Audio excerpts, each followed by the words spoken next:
Hello everyone, welcome to our class. In today's lecture, we are going to discuss about the mechanism of blood clotting. Okay, so generally what is going to happen when there is an injury and the blood come out of that, after few minutes the blood stops. So this particular process is the clotting of the blood. Fine. Earlier, when the blood was coming out of the blood vessel, that was in a liquid state. Later on, due to some kind of the chemical reaction, due to the involvement of various clotting factors, the blood is now converted into a gel form, or we can say a solidified, to prevent the loss of the blood from that particular site. So this is going to occur under the process of clotting. So let's go with that. If I am going to talk about the clotting process,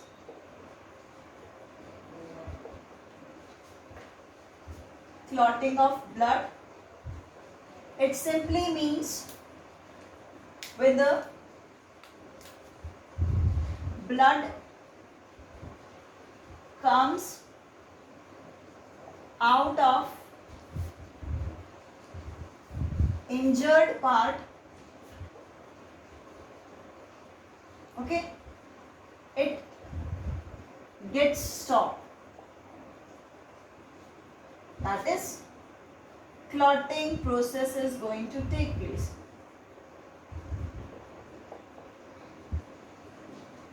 So generally this clotting is going to take place within 3 to 5 minutes, or somewhere it is written 2 to 8 minutes. So generally we can consider it from 2 to 8 minutes. This is the clotting time, blood clotting time. Minimum 2 minutes, maximum 8 minutes. Okay, it means the blood which is flowing from the injured tissue or the particular blood vessels, that is resulting into the stoppage, that start slowing down that speed of the blood which is coming out of it, and results into the formation of a brownish color clot over that injury, that is called clot, जिसको हम clot बोलेंगे, which we can call as a thrombus also. Okay, now that particular process is going to take 2 to 8 minutes for this complete clotting. Fine. Now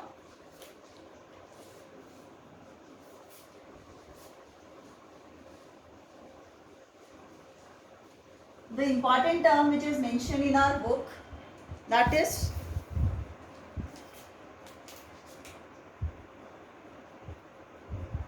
coagulation cascade.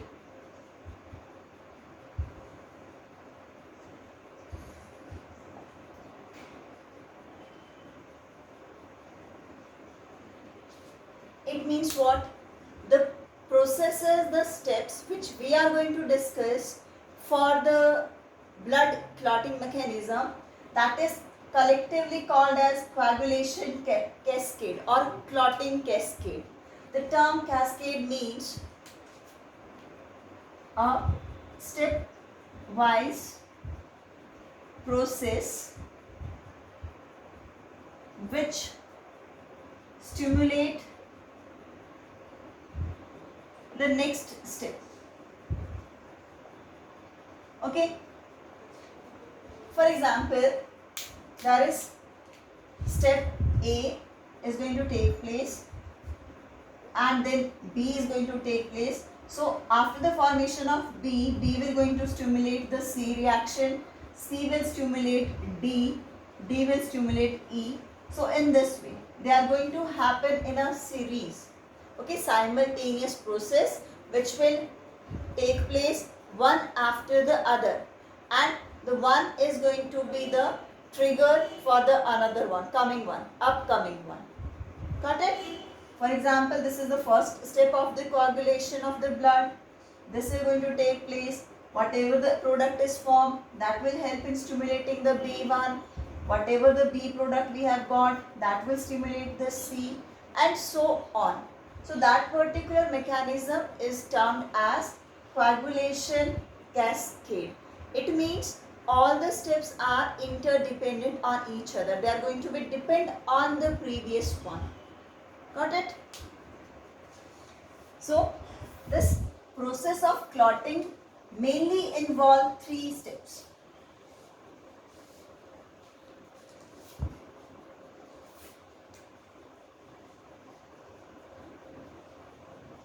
Process of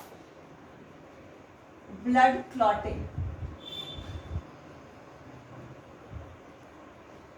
So 3 steps are there of this.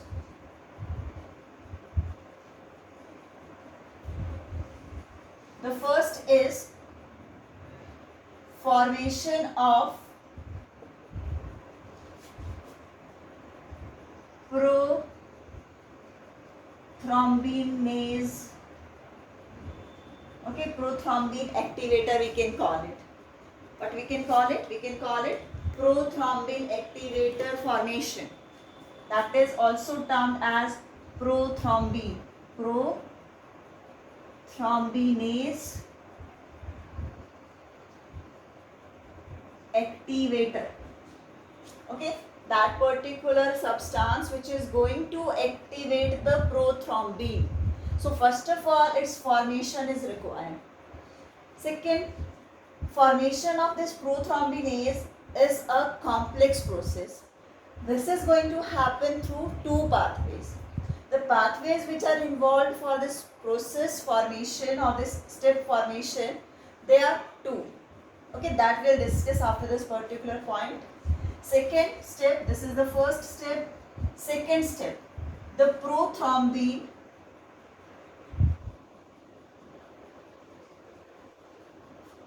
converted into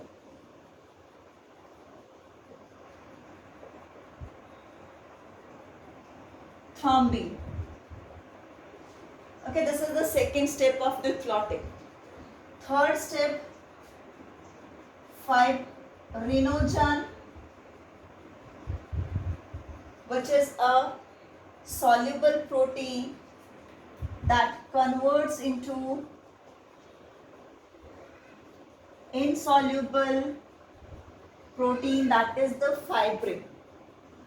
Okay, so this is that particular end product. Along with the fibrin, the dead formed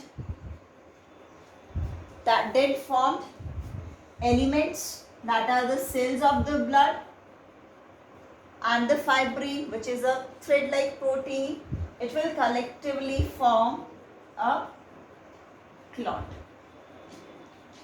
Okay, and so all these three steps are going to take place one after the other.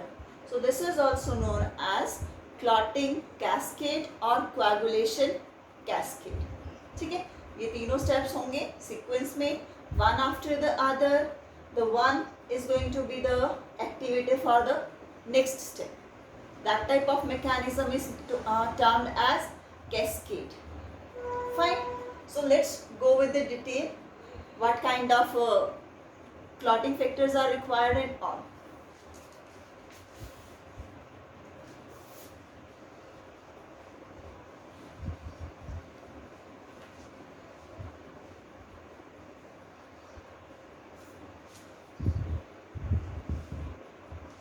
Now first of all, we'll talk about the clotting factors, as they are playing very important role. So what are the requirement to take that process of clotting, to occur that process of clotting?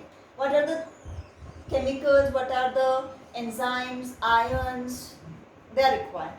So generally when we talk about the clotting factors,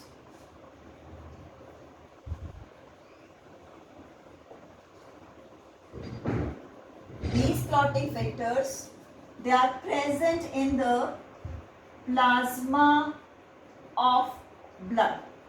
Where they are present? In the plasma of the blood, in the soluble form and in inactive form. That is very important. All the clotting factors, they are present in active form. Okay, and during the injury only they are going to get activated. So inactive form में कहाँ present होंगे? Plasma में. So generally there are 13 clotting factors, okay, which are numbered in Roman from 1 to 13. Okay, 1 to 13 in the sequence. There are 13 clotting factors. Now out of these 13 clotting factor, there is number 6 clotting factor which is termed as hypothetical factor, because there is no such factor. 6 number factor was not there earlier. These numbers, why these numbers are given to that? They are according to the discovery, like first clotting factor which was discovered at very first, second which was discovered after the first, third, fourth, fifth, sixth, in that way the numbers are given. So when this sixth clotting factor was observed, so this was hypothetical. Such type of factor was not even exist at that particular time. But as the things are to be get reversed back, 7th को 6th बनाना पड़ता, 8th को 7th बनाना पड़ता, so it was left in that way only, and that was considered as hypothetical factor, the 6th one. Okay, rest of the factors, they are still involved in the mechanism of the blood clotting. This is the first thing. Second thing, so as these are not mentioned in our book, so we are not going to do them in detail, all the factors. Second thing, where these clotting factors are going to form.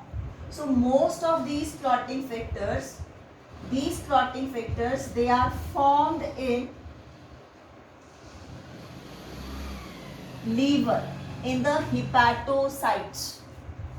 Okay, hepatocytes are the cells of liver, and in the hepatocytes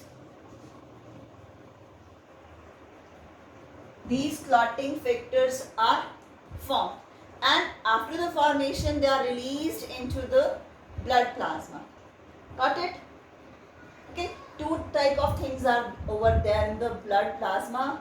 There are the anticoagulants are also there, and there are the factor which help in the process of coagulation. So generally the factors which are going to what we can say check the process of the clotting, that is the anticoagulant, they are present in more amount. Okay, that's why at the normal time there is no such clotting process occur, but at the time of the injury to the blood vessels, to the tissues, the amount of the clotting factors increases, their synthesis increases. Okay, generally they present but in inactive form.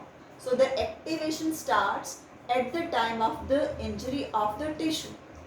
Got it? So where these clotting factors are present, they are present, or we can say they are formed in the liver, most of them. Okay, they can be like other than that they can be formed in tissue also, but the maximum number of the clotting factors, they are formed in the liver, that is by the hepatocytes. Now the important thing, for the formation of these clotting factors, the important requirement, like when these clotting factors are going to form, their synthesis require vitamin K. Okay, vitamin K in the body is required to synthesize the formation, to synthesize the clotting factors. That's why we used to say that vitamin K is very important for the clotting process. As such, there is no direct involvement of vitamin K, but it helps in formation of those clotting factors in liver, and after the formation of those clotting factors, they will be released into the blood plasma. There they are present in inactive form. At the time of injury, they become active and the process of coagulation starts. Fine.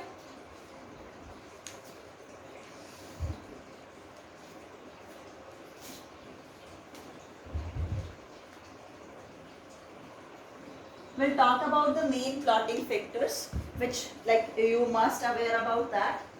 So we are going to talk about the clotting factors which are generally like easily learned also.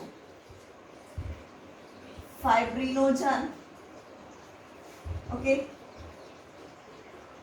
thromboplastin, calcium, iron, and then there is one more factor that is termed as anti-hemophilic factor. Anti-hemophilic factor. Okay. Other than that, fibrin stabilizing.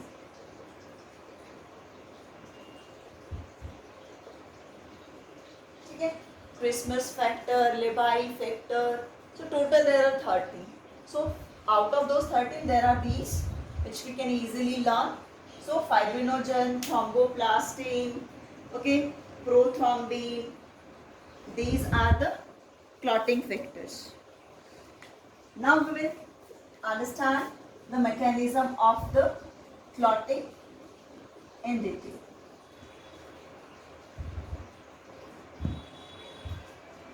Okay.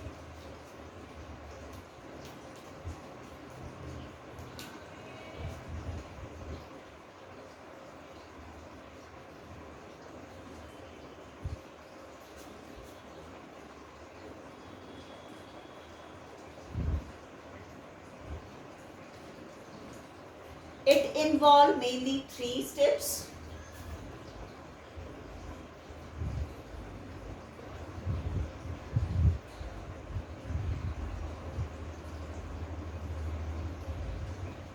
The very first step is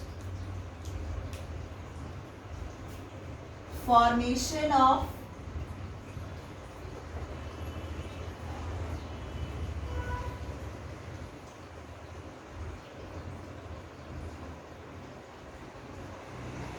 prothrombinase, and also what we are going to call it, prothrombin activator. Okay, this is prothrombin activator. Now this is the very important step which is going to take place over here, the formation of this particular prothrombinase, or we can call it prothrombin activator. This is going to take place with in 2 pathways. ठीक है, इसका formation 2 तरीके से होगा. Let me, this can be formed by these 2 pathways. The one is extrinsic pathway, another one is intrinsic pathway.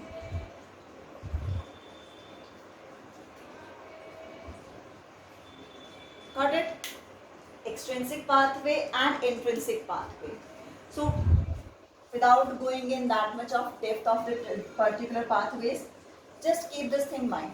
When we are talking about extrinsic pathway, that is during the external injury. Okay, when there is an injury in the tissues, at that time, what is going to happen?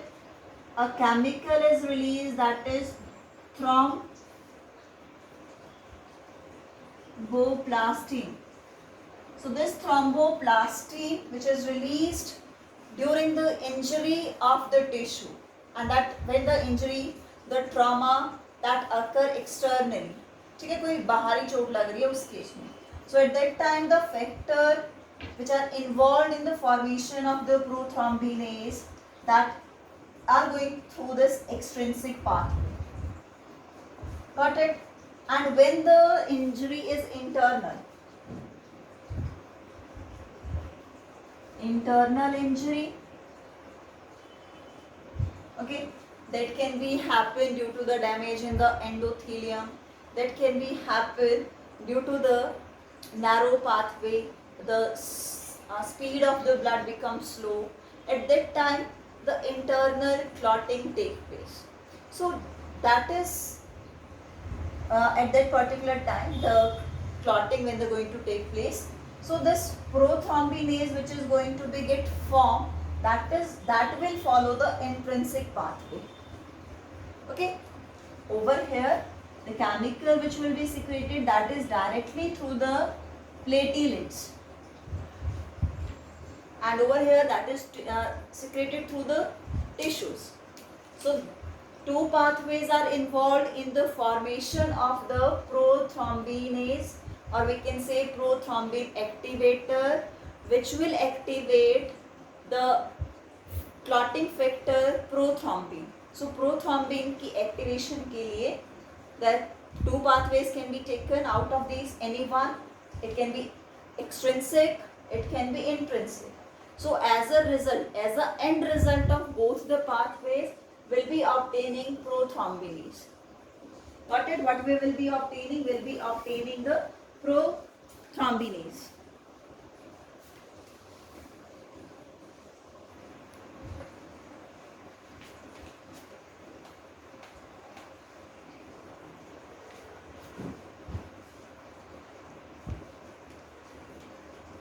Okay. So extrinsic and intrinsic pathway, these pathways are for the formation of prothrombin activator. Got it? So any of the pathway can be followed. This was the first step. So first step is what? Prothrombin activator is formed. So when this prothrombin activator is going to be formed, after moving through the intrinsic and extrinsic pathway, what it will do? It will help in the activation of prothrombin into thrombin.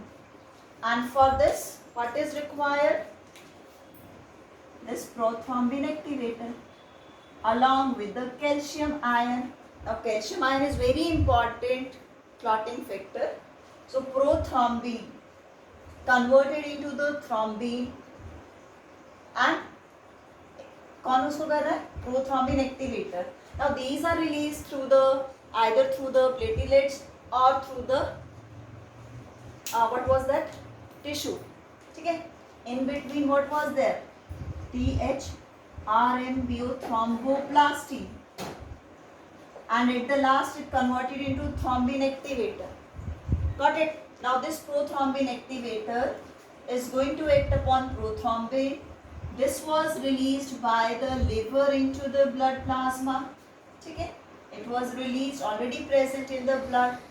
This thrombin afterwards, this is going to act upon fibrinogen. This fibrinogen converted into the fibrin. Okay, and who is going to convert this fibrinogen into fibrin? Thrombin and the calcium ion. So this particular fibrin which is formed, this is the insoluble form. What it is? It is the insoluble form, and this was the soluble form. Got it? These fibrins are going to polymerize to form what it is going to form? It will form the fibrin thread.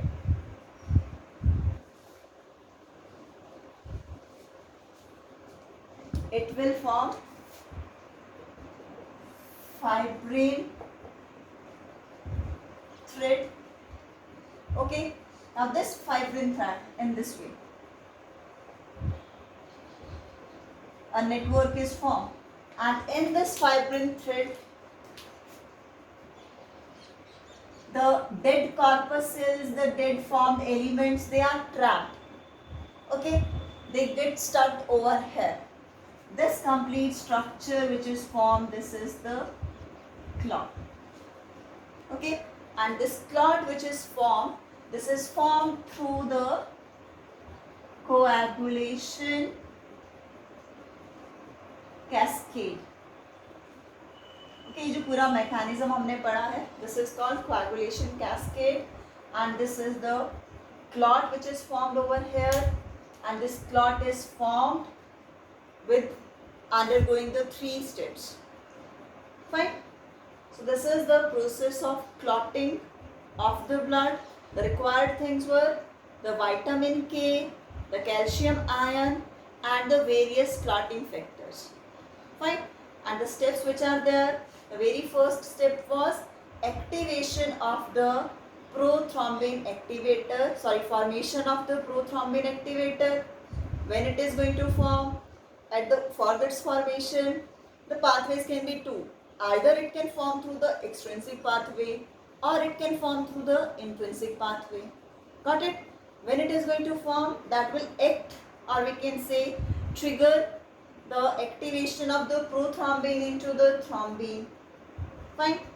After the formation of this thrombin, the fibrinogen which is synthesized by the liver present in the plasma, thrombin act on this fibrinogen along with the calcium ion, converted into the fibrin, which are the thread-like proteins, and along with those dead corpuscles, platelets, RBCs, WBCs, they will form a brownish color of the clotting, the coat, that is called a blood clot.